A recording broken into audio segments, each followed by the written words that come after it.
গত কয়েকদিনের কনকনে শীতকে উপেক্ষা করে প্রতিদিনই বাড়ছে দর্শনার্থীদের ভিড়। উপচে পড়া ক্রেতা বিক্রেতা আর বিনোদন প্রেমীদের ভিড়েই জানান দিচ্ছে জমে উঠেছে মাসব্যাপী জামদানি এই শিল্পপণ্য মেলা।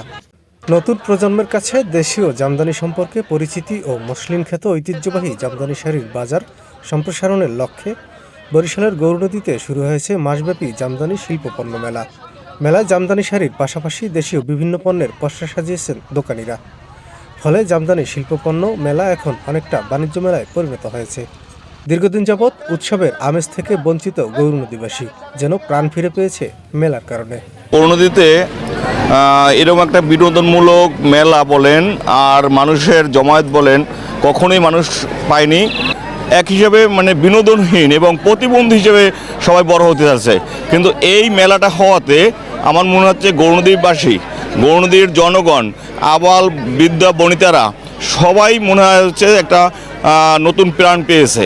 Bangladesh Jamdani manufacturers and export অ্যাসোসিয়েশনের আয়োজনে গত 18 ডিসেম্বর থেকে বরিশাল জেলা প্রশাসনের অনুমতি নিয়ে গৌরনদী থানা সংলগ্ন পৌরসভার বালুর মাঠে 60টি স্টল নির্মাণ করে শুরু হয়েছে মাসব্যাপী জামদানি শিল্পপণ্য মেলা। মেলায় জামদানি শাড়ির স্টল থেকে শুরু করে 3 পিসের স্টল, গৃহস্থলী পণ্য, কসমেটিক্স, কাপড় চোপড়, আসবাবপত্র, ইলেকট্রনিক্স পণ্য, দেশি বিদেশি পোশাক, জুতা, সাজসজ্জা ও প্রসাধনী পণ্যসহ বিভিন্ন পণ্যের বাহারি সমাহার রয়েছে। বিনোদনের জন্য নৌকাদোলা রাইড, ড্রাগন ট্রেন, ভূতের ঘরসহ রয়েছে বিভিন্ন ব্যবস্থা। এছাড়াও মুখরোচক খাবারের দোকানের কমতি নেই মেলা প্রাঙ্গণে। তবে সব কিছুর মধ্যে দর্শনার্থীদের সবচেয়ে বেশি নজর কেড়েছে মেলার মধ্যবর্তী স্থানে নির্মিত অস্থায়ী ঝর্ণা। সব মিলিয়ে মেলা শুরুর পর থেকেই কনকনে শীতকে উপেক্ষা করে বরিশাল, গৌরনদী, আগলঝাড়া, কালকিনি, উজিরপুর, কোটালীপাড়া, মুলাদি, বাবুগঞ্জ, বানুরপাড়া সহ বিভিন্ন উপজেলার বিনোদন প্রেমীদের আকর্ষণীয় স্থান হয়ে উঠেছে গৌরনদী জামদানি মেলা প্রাঙ্গণ। মেলায় এসে বেজায় খুশি দর্শনার্থীরা। অনেকদিন ধরে এই জানি যেখানে মেলা হয়, আসা হয় না, আজকেই আসলাম প্রথমবার। তো দেখলাম আইন শৃঙ্খলা বা সব কিছু মিলিয়ে ভালোই। বাচ্চা নিয়ে এসেছি এবং ফ্যামিলি নিয়ে আসছি, ভালোই লাগতেছে আর কি। সার্বিক সব কিছুই ভালোই লাগছে আমার কাছে। ভালো লাগছে। আমি বরিশাল থেকে আসছি, এখানে মেলার কথা শুনে আসছি। এই তো মাত্র ঢুকলাম, দেখবো তারপর কিনবো। হ্যাঁ, অবশ্যই দরকার আছে, সবাই একসাথে কেনাকাটা খুব ভালো লাগছে। একসাথে আমিও কিছু কিনতেছি, এখন দেখতেছি।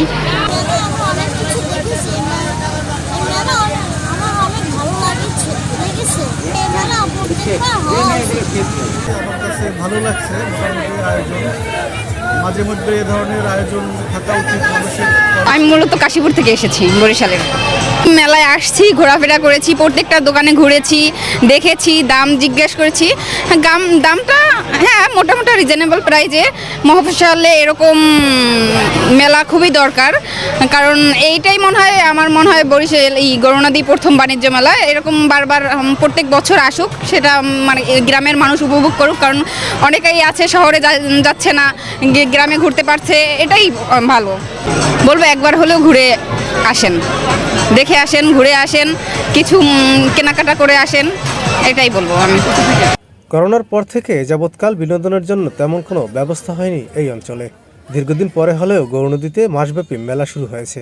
তাই তো স্ত্রী সন্তানকে নিয়ে মেলায় ঘুরতে পেরে আনন্দিত সব দর্শনার্থীরা। খুব সুন্দর মেলায় এসে খুব আনন্দ উপভোগ করলাম।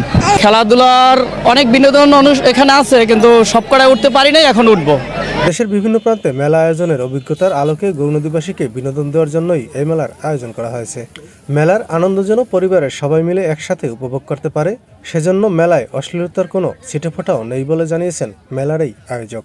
ভলান্টিয়ার মাধ্যমে আমরা সব কিছু নিয়ন্ত্রণে রাখি, নিজস্ব বিদ্যুৎ আছে, কোনোরকম কোনো সমস্যা নাই ইনশাল্লাহ। আমি সামাজিক মেলার আয়োজন করেছি, এই জন্য জেলা প্রশাসক মহোদয় এবং ইউনো মহোদয়কে আমি ধন্যবাদ জানাই। গৌরনদী উপজেলা নির্বাহী অফিসার ও পৌর প্রশাসক মোহাম্মদ আবু আবদুল্লাহ খান জানিয়েছেন, 14টি শর্তে বরিশাল জেলা প্রশাসন থেকে জামদানি শিল্পপণ্য মেলার অনুমতি দেওয়া হয়েছে। শর্ত ভঙ্গের অভিযোগ পাওয়া গেলে সাথে সাথে মেলা বন্ধ করে দেওয়া হবে।